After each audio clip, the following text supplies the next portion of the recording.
नमस्कार। एक बार पुनः स्वागत करती हूँ आप सभी का अपने channel vastu vision with astro Padma पर। आशा करती हूँ कि आप सभी स्वस्थ होंगे, व्यस्त होंगे और मस्त होंगे और हो भी क्यों ना। वैसे ही 2025 जो है वो न्यूमरोलॉजी के हिसाब से मंगल का वर्ष है। मंगल यानी कि ऊर्जा, मंगल यानी कि उत्साह, मंगल यानी कि एनर्जी। तो मैं अभी न्यूमरोलॉजी पे आपसे कोई भी बातें नहीं करने वाली हूँ।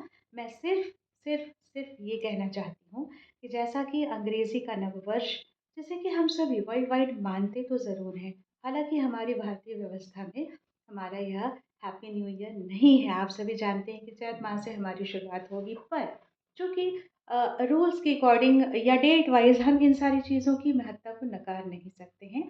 इसलिए कदम से कदम मिलाकर चलने में भलाई है। अपने अस्तित्व को सँभालते हुए और अपने अस्तित्व की महत्ता को समझते हुए भी समय के साथ चलना हमारी आवश्यकता ही नहीं, हमारी अनिवार्यता भी है। दोस्तों, आज मैं आपसे जिस विषय में बात करूँगी वो बहुत ही छोटी पर बहुत ही महत्वपूर्ण है। जैसा कि हम सभी जानते हैं कि कल यानी कि 14 जनवरी 2025 को मकर संक्रांति का पर्व पूरे देश भर में हर्ष और उल्लास के साथ मनाया जाएगा। चाहे भारत के किसी भी प्रांत में हम चले जाएँ, किसी भी क्षेत्र में हम चले जाएँ, किसी न किसी रूप में इस पर्व की बहुत अधिक महत्ता है। कहते हैं कि सूर्य जब मकर राशि में प्रवेश कर रहे हैं तो इसकी महत्ता बढ़ जाती है और माघ मास की शुरुआत भी हो जाती है। दोस्तों, आप में से हम में से कई लोग ऐसे हैं जिन्होंने हमने अपने बुजुर्गों को, अपने घर की खास करके महिलाओं को देखा होगा कि वह माघ पूरे मास में स्नान करते हैं ना। पूरी सुबह सुबह एकदम ठंड में ठिठुरते हुए वह नदियों में, जलाशयों में, या नहीं अगर वो उपलब्ध है तो अपने घर में ही सुबह-सुबह ब्रह्म मुहूर्त में ही स्नान कर लेते हैं। तो आपको पता है, यह जो स्नान की प्रक्रिया है इसको हम और पवित्र कैसे कह सकते हैं, कर सकते हैं? एक बहुत सिंपल सा श्लोक है, गंगे च जमुने च गोदावरी सरस्वती नर्मदे सिंधु कावेरी जलेस्मिन् सन्निधौ कुरु। और ये इस श्लोक का बहुत सिंपल सा महत्व है कि हम जैसे भी जल में स्नान कर रहे हों या उसमें इस श्लोक के द्वारा हम उसे कुछ न कुछ गंगा जल की महत्ता के रूप में परिवर्तित कर सकते हैं। मंत्रोच्चार में बहुत शक्ति होती है और इस प्रकार से हम अपने स्नान को और ज़्यादा पुण्य का प्रभाव देने वाला बना सकते हैं। यह तो रही एक बात। अब दूसरी बात एक विशेष यह करनी है कि कल यानी मकर संक्रांति के दिन आप और हम में से कई सारे लोग, अधिकांशतः लोग नदियों के किनारे जाते हैं और वहाँ पर जो लाइन से बैठे हुए भिक्षु होते हैं, उन्हें कुछ न कुछ दान स्वरूप में अवश्य देते हैं।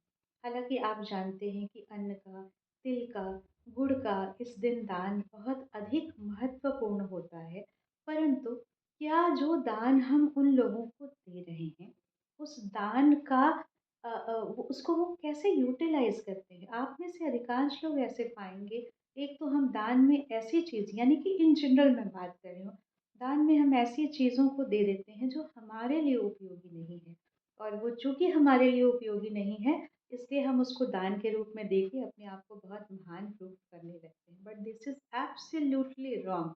यह पूर्णतः गलत है। आप ऐसे करके आप केवल उन लेने वालों का अपमान ही नहीं कर रहे हैं, बल्कि आप अपने पुण्य कर्मों को भी प्रभावित कर रहे हैं।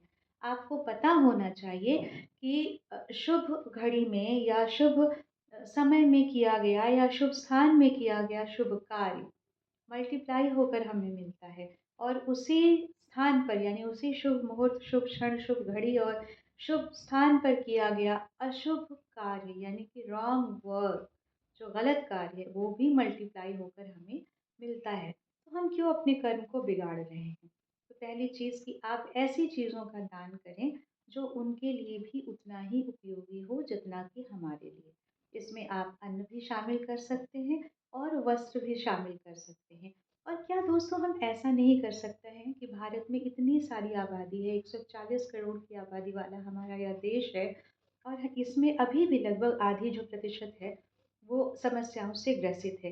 तो क्या हम ऐसा नहीं कर सकते हैं कि दान स्वरूप में किसी न किसी रूप से किसी छोटे बच्चे के लिए उसकी पढ़ाई के प्रति हम कुछ विशेष अपनी ज़िम्मेदारी निभाएँ, या कोई अगर नीडी लेडी है, उसके लिए कोई ओल्ड एजेड लेडी है, कोई वृद्ध महिला है, हमारे परिवार के बाहर के लोगों की मैं बात कर रही हूँ, उनका हम शारीरिक, आर्थिक या उन्हें जिस तरह की आवश्यकता है, उस तरह की चीज़ों से क्या हम मदद नहीं कर सकते? क्या यह दान का स्वरूप नहीं है? दोस्तों, मुझे तो लगता है कि यह दान का सच्चा स्वरूप है ना? क्योंकि अगर हम किसी इंसानियत के नाते अगर हम किसी की मदद कर सकते हैं, तो वो हमारे लिए सबसे बड़ी चीज़ है, वो सबसे बड़ा पुण्य है। आपको पता होगा शायद कि शंकराचार्य के विषय में एक यह कथा प्रचलित है, ये बात सच्ची भी है कि जब वो जल लेकर जा रहे थे, अपने काँवड़ में जल भरकर भगवान शिव का अभिषेक करने के लिए जा रहे थे, तो रास्ते में उन्हें जब वो मंदिर के लगभग बिल्कुल पुण्य स्थल के बिल्कुल समीप पहुँच गए, तो रास्ते में उन्हें एक प्यास से तड़पता हुआ गधा दिखाई पड़ा और उन्होंने वह जल भगवान शिव पर न चढ़ाकर उस तड़पते हुए गधे को पिला दी। तो इससे क्या उनके पुण्य में कमी आ गई? मैं बिल्कुल ही आपकी धार्मिकता को आघात नहीं पहुँचा रही हूँ। आप अपनी पूजा-पाठ जैसे करना चाहते हैं, प्रेम से करें। पर कहीं न कहीं इंसानियत के नाते मनसा वाचा कर्मणा, ये 3 तरह के पाप और पुण्य बताए गए हैं। तो इन तीनों तरह से यानी मनसा यानी मन से किसी का अहित ना करें, तो वह भी एक प्रकार का पुण्य काम है। वाचा यानी वाणी के द्वारा हम किसी को आहत ना करें, किसी को त्रस्त ना करें, किसी को दुखी ना करें, किसी के साथ अपशब्दों का प्रयोग ना करें, तो यह भी एक प्रकार का पुण्य कर्म है। और तीसरा कर्मणा, कर्म के द्वारा, यानी कर्म के द्वारा सबसे पहले तो हम अपने कर्तव्यों का निर्वहन करें और दूसरी सबसे महत्वपूर्ण चीज़ें हैं कि हमारे अंदर कर्तव्य और अकर्तव्य का विवेक होना चाहिए कि हमें क्या करना है और हमें क्या नहीं करना है। इस चीज़ का विवेक हमें अपने अंदर जागृत करना चाहिए। और इस सब के लिए यह जो आने वाला माघ का महीना है, पूरा 1 महीना, क्यों नहीं हम इसे एक साधना के रूप में मनाएँ? क्यों नहीं हम इस पूरे महीने में कुछ ऐसे दृढ़ निश्चय करें, जैसे कि हम नए साल की शुरुआत में प्रण लेते हैं कि इस साल में हम यह कार्य करेंगे, क्यों नहीं हम कुछ ऐसे प्रण लें कि कम से कम सिर्फ़ 1 महीने हम अपनी मन को, अपनी वाणी को और अपने कर्म को शुद्ध रखें, दूसरों का अहित ना करें और जिसके लिए जहाँ यथासंभव हो सके मदद करने का प्रयास करें। तो क्यों नहीं हमारा यह मकर संक्रांति का पर्व एक विशेष महत्व हमारे जीवन में देगा? वैसे भी भगवान श्री कृष्ण ने कहा है, कर्मण्येवाधिकारस्ते माँ फलेषु कदाचन, फल की चिंता मत करो और कर्म करते रहो। तो अगर कर्म सत्कर्म होंगे तो खुद ब खुद अच्छे परिणाम मिलेंगे और अगर कर्म दुष्कर्म होंगे तो उसके परिणाम झेलने के लिए भी हमें पूरी तरह से तैयार रहना पड़ेगा।